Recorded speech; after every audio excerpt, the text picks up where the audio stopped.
Você está ouvindo a mais um capítulo de uma das obras de Ellen Goldwhite. Para que você receba diariamente um novo capítulo, inscreva-se no canal, dê seu like e deixe seu comentário. Se estiver gostando, compartilhe em seus grupos de WhatsApp. Gratidão. Mensagens Escolhidas, volume 2. O uso de remédios. Pouco depois da organização da Associação Geral dos Adventistas do Sétimo Dia, em maio de 1863, quando a igreja contava 3.500 membros, Ellen G. White recebeu uma visão chamando a atenção dos adventistas para a importância da boa saúde e a íntima relação entre o bem-estar físico e a vida espiritual. O esclarecimento proporcionado relacionava-se com vários aspectos do viver, inclusive o regime alimentar, o valor do ar puro, o uso da água, vestuário saudável, exercício, repouso, etc. Destacava-se nessa importante revelação de 6 de junho de 1863 o esclarecimento relativo aos efeitos prejudiciais das drogas tóxicas que os médicos prescreviam livremente. Nos anos subsequentes, a grande visão que foi base da reforma pró-saúde seguiu-se de muitas visões que explanavam em mais pormenores os princípios e a aplicação dos princípios que deviam guiar na questão da conservação da boa saúde e cuidado dos doentes, a fundação de instituições médicas e a maneira em que os adventistas do sétimo dia deviam dirigir essas instituições. Sobre esse assunto, muito escreveu a senhora White. Sua primeira apresentação desenvolvida apareceu em 1864 em Spiritual Gifts, volume 4, páginas 120 a 151, em artigo intitulado Saúde. A senhora White ampliou então esse escrito de 30 páginas em 6 artigos separados, que foram publicados sob o título geral de A Doença e Suas Causas. Em 1865, foram eles incorporados nos 6 folhetos numerados, compilados pelo pastor White e senhora intitulados Saúde ou Como Viver, aparecendo em cada número um artigo de Ellen G. White. De quando em quando, através de várias décadas que se seguiram, revistas da denominação publicaram artigos da senhora White sobre saúde. Em 1890, ela apresentou um vasto quadro da mensagem da saúde na primeira metade do livro Christian Temperance and Bible Hygiene. Em 1905, publicou A Ciência do Bom Viver, seu volume principal sobre o assunto. Esse livro pretendia ela que fosse largamente disseminado nos Estados Unidos e em países além-mar. Em cada uma de suas apresentações gerais sobre saúde, a senhora White estuda as drogas tóxicas e seu uso no tratamento de doentes. Este aspecto do assunto, preeminente na visão original sobre a reforma pró-saúde, ocupou 8 das 30 páginas de sua apresentação inicial em Spiritual Gifts. Dedicou à questão das drogas um artigo inteiro da série A Doença e Suas Causas. Nem foi a voz da senhora White a única a erguer-se na ocasião. Houve médicos em ambos os lados do Atlântico que deploravam a ausência de diagnose adequada e punham seriamente em dúvida o uso de muitas drogas tóxicas comumente prescritas. Em resultado, efetuaram-se gradualmente mudanças no tratamento dos doentes no que diz respeito ao uso de drogas. Essas mudanças foram muito rápidas e notáveis nos anos que se seguiram à primeira década do século XX, quando se incrementou a educação médica moderna no rumo científico e experimental. Em seus escritos anteriores, especialmente, fez a senhora White afirmações singularmente positivas acerca dos médicos daquele tempo e acerca do uso de drogas. Para dar o justo valor a essas afirmações, temos de saber algo das práticas médicas da época em que elas foram feitas. Esse conhecimento pode ser alcançado examinando a literatura médica daquele tempo e lendo o livro de D.R. Robinson, History of Our Health Message, páginas de 13 a 27. Em seus livros que versam especificamente sobre os problemas e a obra da Igreja e seus membros, a senhora White dedica mais espaço ao assunto da saúde e cuidado dos doentes do que a qualquer outro tópico. Esses conselhos são divulgados entre o povo nos mais de 2 milhares de páginas dos livros A Ciência do Bom Viver, medicina e salvação, conselhos sobre o regime alimentar, conselhos sobre saúde e temperança, e em capítulos dos testemunhos para a igreja. Indicamos ao leitor essas fontes que apresentam um quadro completo e equilibrado da mensagem da reforma pró-saúde. Foram reunidos neste volume 4 capítulos compostos de declarações extraídas de fontes várias, algumas publicadas e outras inéditas, dirigidas principalmente a médicos e outros relacionados com as nossas instituições, e que ilustram a maneira em que a senhora White mesma aplicou os princípios que lhe foram revelados em visão. Em seus vários pronunciamentos sobre a questão do cuidado dos doentes, ela sempre nos conservou presente o ideal que devíamos porfiar por alcançar. Ao mesmo tempo, reconhecia ela, como se vê pela terminologia empregada, que havia tempos e circunstâncias em situações especiais em que era justificável e necessário usar certas medicações, mesmo as conhecidas como tóxicas. É significativo que Ellen G. White nos dá a certeza de que Cristo e os anjos estão presentes na sala de cirurgia, assistindo e guiando o consagrado médico cristão ao fazer suas intervenções cirúrgicas.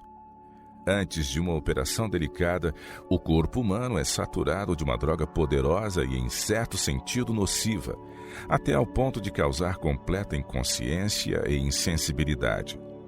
Igualmente, depois da intervenção, o médico pode julgar necessário ministrar sedativos que quase sempre contêm drogas, para dar alívio e evitar que o doente caia de um estado de grande dor para o de choque cirúrgico, e, como se dá em alguns casos, faleça.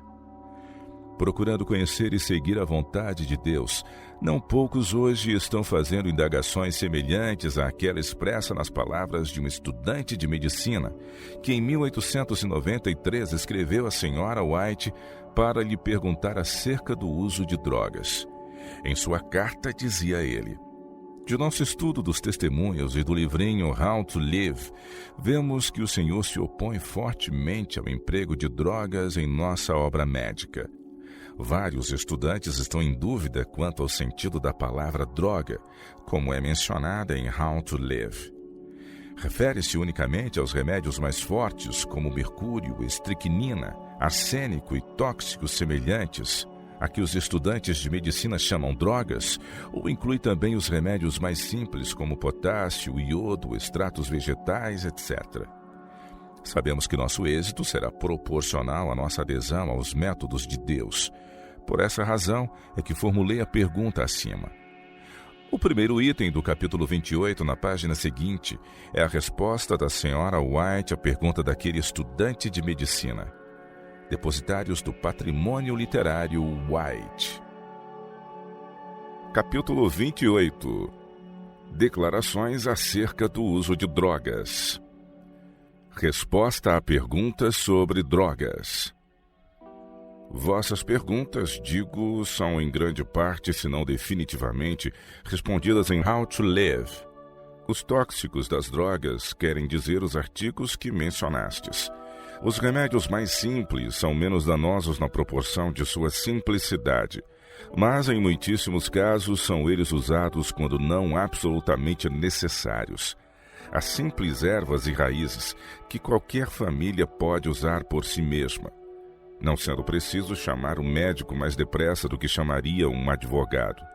Não penso vos poder dar uma linha definida de remédios compostos e receitados por médicos que sejam perfeitamente inofensivos.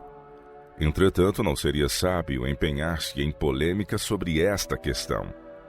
Os facultativos são muito zelosos em usar suas perigosas misturas, e sou decididamente contrária a recorrer a essas coisas. Elas jamais curam. Podem mudar o mal para produzir outro pior. Muitos dos que praticam a prescrição de drogas não as tomariam eles mesmos nem as dariam aos filhos. Se eles têm um conhecimento inteligente do corpo humano, se compreendem o delicado e maravilhoso maquinismo humano, devem eles saber que somos feitos de modo terrível e maravilhoso, e que nenhuma partícula dessas drogas fortes deve ser introduzida neste organismo humano vivo. Quando o assunto me foi apresentado e a triste preocupação quanto ao resultado da medicação de drogas, Foi-me dado o esclarecimento de que os adventistas do sétimo dia deviam fundar institutos de saúde que abandonassem todos esses inventos destruidores da saúde e os médicos deviam tratar os doentes segundo os princípios da reforma de saúde. A grande preocupação devia ser conseguir enfermeiros bem-educados e bem-educados médicos para ensinarem preceito e mais preceito, regra sobre regra, regra e mais regra, um pouco aqui, um pouco ali. Isaías 28, verso 10. Educai o povo em hábitos corretos e práticas saudáveis, lembrados de que 1 grama de prevenção vale mais que 1 quilo de cura. Conferências e estudos neste ramo se demonstrarão do mais alto valor. Outras declarações deixam atrás de si influências maléficas. Nada deve ser levado ao organismo humano que deixa atrás de si influência má.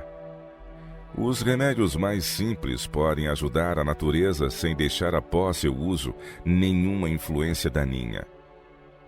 Substâncias que intoxicam o sangue. Em nossas clínicas, preconizamos o uso de remédios simples. Desaconselhamos o uso de drogas, pois intoxicam a corrente sanguínea. Nessas instituições deve ser dada instrução judiciosa sobre como comer, como beber, como vestir-se e como viver de modo que seja preservada a saúde. Não tenteis ajustar a desordem ajuntando uma carga de medicamentos venenosos. Toda droga perniciosa.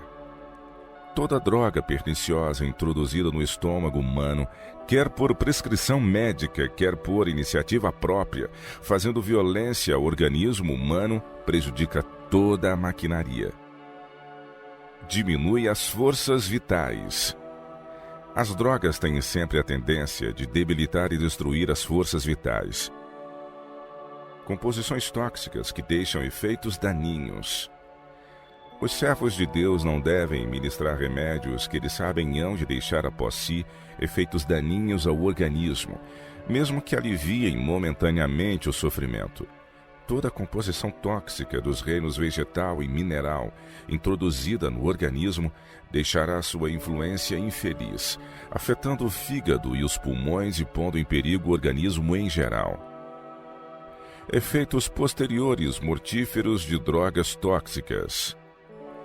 Os remédios simples da natureza ajudam na restauração sem deixar os mortíferos efeitos posteriores, tantas vezes sentidos pelos que usam drogas tóxicas. Destroem o poder do paciente de se ajudar a si mesmo. Este poder os pacientes devem ser ensinados a exercitar aprendendo a comer alimentos simples, saudáveis, recusando-se a sobrecarregar o estômago com muita variedade de pratos na mesma refeição. Todas estas coisas devem fazer parte da educação dos doentes. Devem ser feitas palestras, mostrando como preservar a saúde, como evitar as doenças, como repousar quando o repouso é necessário. Conselhos sobre a administração de drogas raramente necessárias. Usá-las cada vez menos. A medicação de drogas, tal como é geralmente praticada, é uma calamidade. Educai em direção oposta às drogas. Usai-as cada vez menos e confiai mais em agentes higiênicos. Então a natureza corresponderá aos médicos de Deus. Ar puro, pura água, exercício apropriado, uma consciência limpa. Os que persistem no uso do chá, café e alimentos cárneos sentirão necessidade de drogas, mas muitos se poderiam recuperar sem uma gota de remédio se obedecessem às leis da saúde.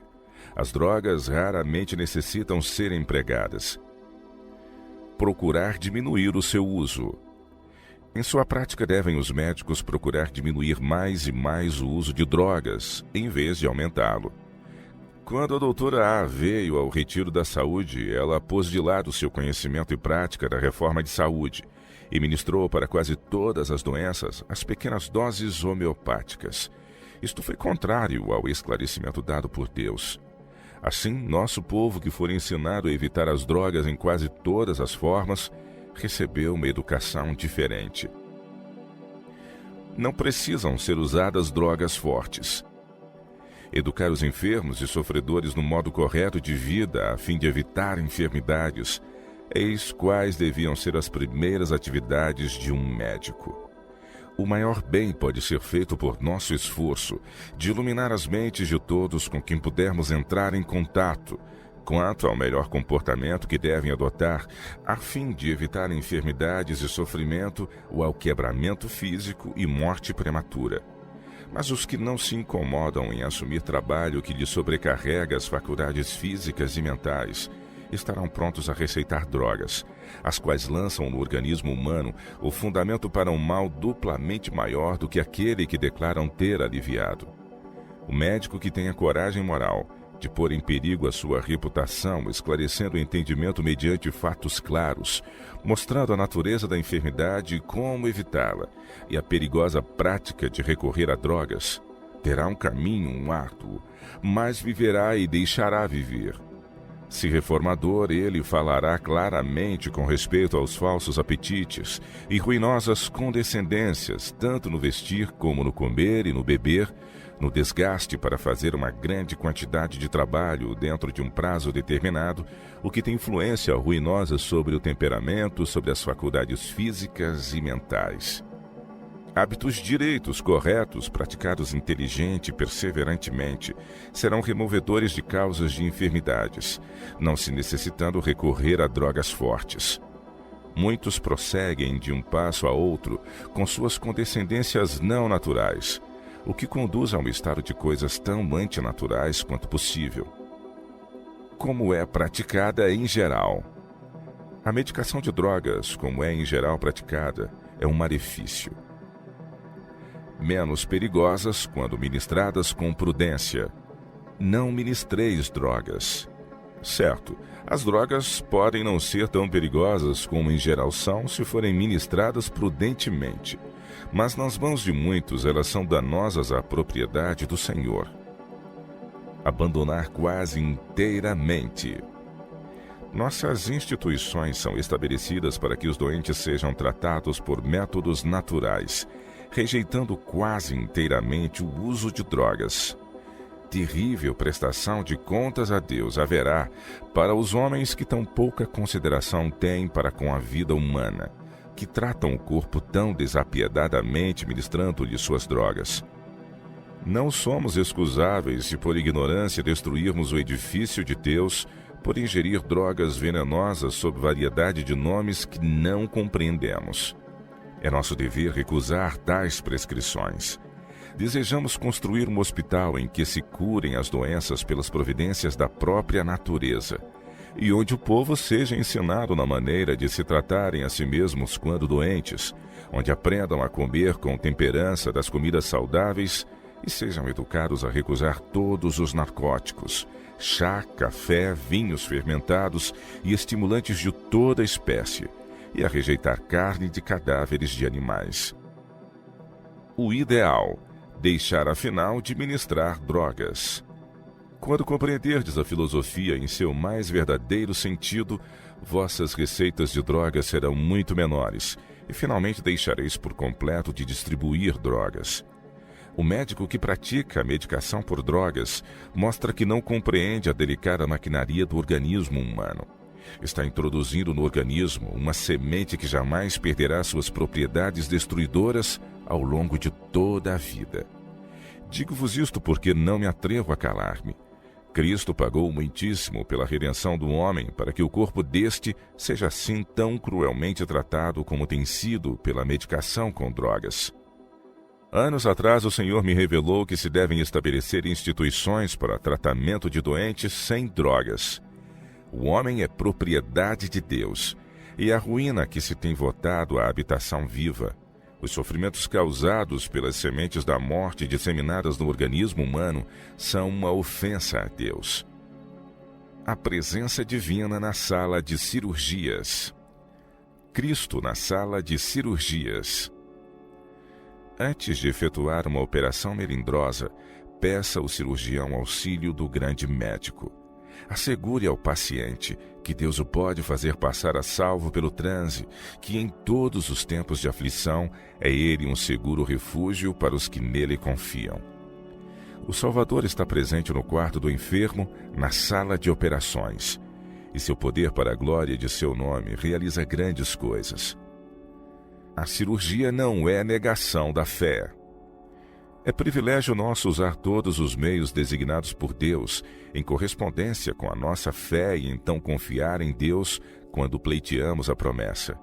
Se houver necessidade de uma intervenção cirúrgica e o médico estiver disposto a encarregar-se do caso, não é negação da fé submeter-se à operação. Depois de haver o paciente entregue sua vontade à vontade de Deus, confie ele, aproximando-se do grande médico, poderoso restaurador, e entregando-se em perfeita confiança. O Senhor honrará sua fé justamente do modo que ele vê ser para a glória de seu nome. Tu, Senhor, conservarás em perfeita paz aquele cujo propósito é firme, porque ele confia em ti. Confiai no Senhor perpetuamente, porque o Senhor Deus é uma rocha eterna. Isaías 26, versos 3 e 4.